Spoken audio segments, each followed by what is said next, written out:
ഒരു സമാധാനമില്ലാതെ, എന്റെ മുന്നിൽ ഒരു വഴിയില്ലാതെ ആ ജയിലിൽ കിടന്ന എന്റെ കുടുംബത്തെ ഓർക്കാതെ ഞാൻ എന്റേതായ രീതിയിൽ ഞാൻ ചിന്തിച്ചുകൊണ്ട് അവിടെ കിടന്നു. ഈ വിധിക്കെതിരെ ഒരു അപ്പീൽ കൊടുക്കുന്നതിന് വേണ്ടി നിരവധിയായ അഡ്വക്കറ്റുമാരെ സമീപിച്ചപ്പോൾ അവർക്ക് യാതൊരു പ്രതീക്ഷയും ഇല്ല എന്ന് പറഞ്ഞുകൊണ്ട് അവർക്ക് കേസെടുക്കുവാൻ സാധ്യമല്ല, ഞങ്ങൾക്കത് ഫയൽ ചെയ്യുവാൻ സാധ്യമല്ല എന്ന് പറഞ്ഞ് തള്ളിക്കളഞ്ഞു. അറബി ഭാഷ സംസാരിക്കാൻ അറിയാവുന്നത് കൊണ്ട് ഞാൻ സ്വന്തമായി അപ്പീൽ കൊടുത്തു. ഈ അപ്പീൽ കോടതിയിൽ, ഷാർജ ഇസ്ലാമിക് കോടതിയിലെ 3 ജഡ്ജിയുടെ മുമ്പിൽ കയ്യിലും കാലിലും വിലങ്ങണയിച്ചുകൊണ്ട് 3 പ്രാവശ്യം കൊണ്ടുപോയി. 4ാമത് ഒരു പ്രാവശ്യം കൊണ്ടുപോയി. അന്ന് എന്നോട് പറഞ്ഞു, ഇത്രാം തീയതി നിന്റെ വിധിയാണ്. ആ വിധിക്ക് വേണ്ടി ഞാൻ രാപകലിങ്ങനെ കിടന്നു. ആ വിധി എന്തായിരിക്കുമെന്നോർത്തുകൊണ്ട് ആ വിധിയുടെ തലേ ദിവസം രാത്രിയിൽ 13 ജയിൽ പുള്ളികൾ കിടക്കുന്ന ആ മുറിക്കുള്ളിൽ, ഷാർജ സെൻട്രൽ ജയിലിനകത്ത് 13 ജയിൽ പുള്ളികളുടെ നടുവിൽ കിടന്നുകൊണ്ട് രാത്രിയുടെ അന്ത്യയാമങ്ങളിൽ ഞാൻ ചിന്തിച്ചു, ക്രിസ്ത്യാനി വിളിക്കുന്ന ഒരു ദൈവമുണ്ടോ? പണ്ടെന്നെ പള്ളിയിൽ എടുത്തുകൊണ്ടുപോയി എന്നെ മാമോദീസ തളിച്ച, എന്റെ തലയിൽ തലതൊട്ടപ്പൻ എന്ന് പറയുന്ന ഒരുത്തനുണ്ടായിരുന്നു. എനിക്ക് വേണ്ടി ആ കാലത്ത് ക്രിസ്തുവിനെ ഏറ്റുപറഞ്ഞ പുള്ളിക്കാരൻ പലപ്പോഴും മദ്യപിച്ചു മതോത്തമനായി ഓടയിൽ കിടക്കുന്നത് ഞാൻ കണ്ടിട്ടുള്ള വ്യക്തിയാണ്. എന്നെ ഈ വിശുദ്ധ വേദ പുസ്തകം എന്തെന്നോ ദൈവം ആരാണെന്നോ പറഞ്ഞു പഠിപ്പിക്കുവാൻ സാധിക്കാത്ത എന്റെ വീട്ടുകാർ, എന്റെ സമൂഹം, അവർക്കൊന്നും ഇതിനൊന്നും സമയമില്ലായിരുന്നു. ആ കാരാഗ്രഹത്തിൽ കിടന്നുകൊണ്ട് ഞാൻ ചിന്തിച്ചു, എന്റെ കൂടെ കിടക്കുന്ന സഹ തടവുകാർ 32 വർഷത്തിന് ശേഷം വെടിവെച്ചു കൊല്ലുവാൻ വിധിക്കപ്പെട്ട ഒരുത്തൻ, 16 വർഷങ്ങൾക്ക് ശേഷം വെടിവെച്ചു കൊല്ലുവാൻ വിധിക്കപ്പെട്ട മറ്റൊരു മനുഷ്യൻ, അവർക്ക് അപ്പീലില്ല, സുപ്രീം കോടതിയില്ല, അവരെ നിഷ്കരണം വെടിവെച്ചു കൊല്ലുവാനാണ് അവിടെ വിധിക്കപ്പെട്ട് കിടക്കുന്ന. അങ്ങനെ കൊടും ക്രൂരമായ ശിക്ഷ അനുഭവിക്കുന്ന വ്യക്തികളുടെ നടുവിൽ കിടന്നുകൊണ്ട് രാത്രിയുടെ അന്ത്യയാമത്തിൽ ഞാൻ ഇങ്ങനെ ദൈവത്തോട്, ഇങ്ങനെ ഒരു ദൈവമുണ്ടോ എന്ന് ഞാൻ അന്വേഷിച്ചു. 53-ാം സങ്കീർത്തനം ബൈബിളിൽ ഇങ്ങനെ ഒരു വാക്യമുണ്ട്, ദൈവത്തെ അന്വേഷിക്കുന്ന ബുദ്ധിമാനുണ്ടോ എന്ന്. ദൈവം സ്വർഗത്തിൽ നിന്ന് ഭൂമിയിലേക്ക് മനുഷ്യപുത്രന്മാരെ നോക്കുന്നു. ഇതൊന്നും എനിക്കന്നറിയില്ലായിരുന്നു.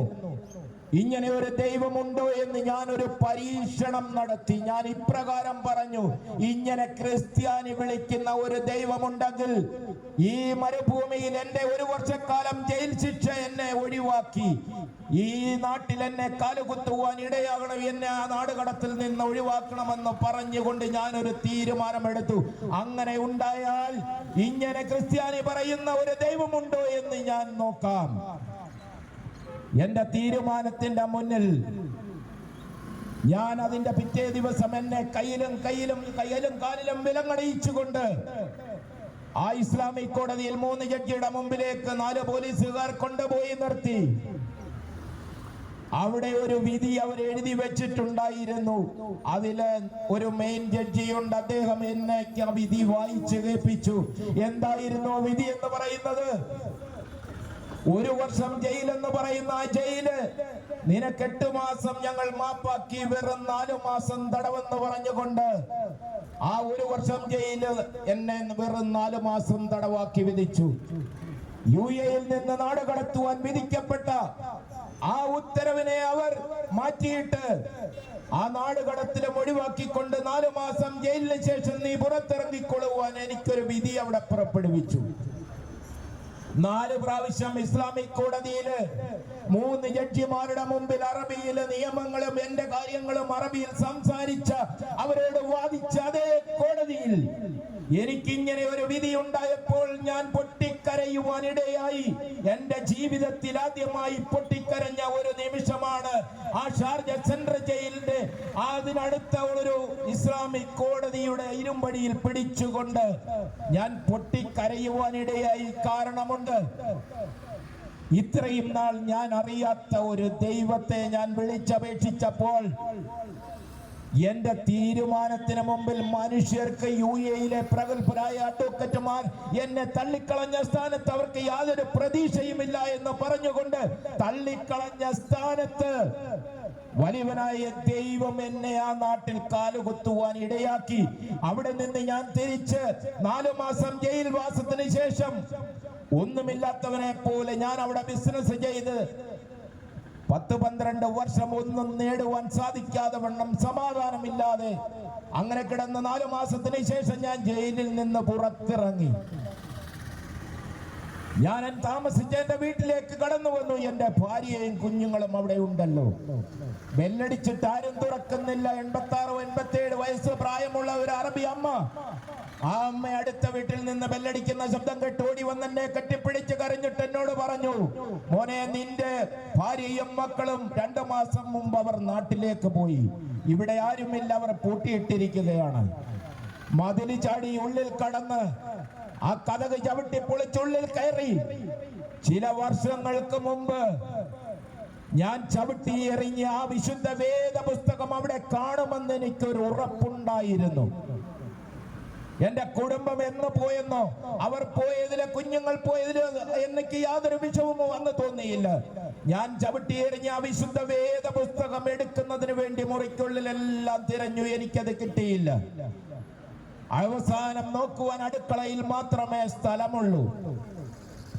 അവിടെ നിരവധിയായ പാത്രങ്ങൾ, ഭംഗിയുള്ള പ്ലേറ്റുകളും ഗ്ലാസുകളും മാത്രം അടുക്കി വെക്കുന്ന ഒരു കബോർഡിനുള്ളിൽ കരിപുരണ്ട ഒരു അലൂമിനിയം ചരിവും എന്റെ ദൃഷ്ടിയിൽപ്പെട്ടു. ഞാനത് പൊക്കി നോക്കിയപ്പോൾ 1991 ചില മാസങ്ങൾ, ആ മാസത്തിൽ ഞാൻ ചവിട്ടിയെറിഞ്ഞ് കീറിപ്പറഞ്ഞ വിശുദ്ധ വേദ പുസ്തകം അവിടെ നിന്ന് എടുത്തുകൊണ്ട് ഞാൻ മുറിക്കുള്ളിലിരുന്നു.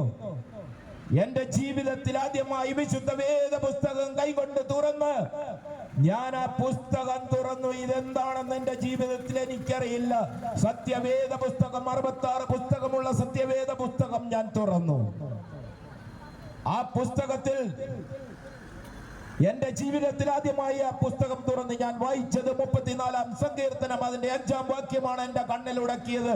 അവങ്കിലേക്ക് നോക്കിയവർ പ്രകാശിതരായി, അവരുടെ മുഖമോ ലജ്ജിച്ചു പോയില്ല.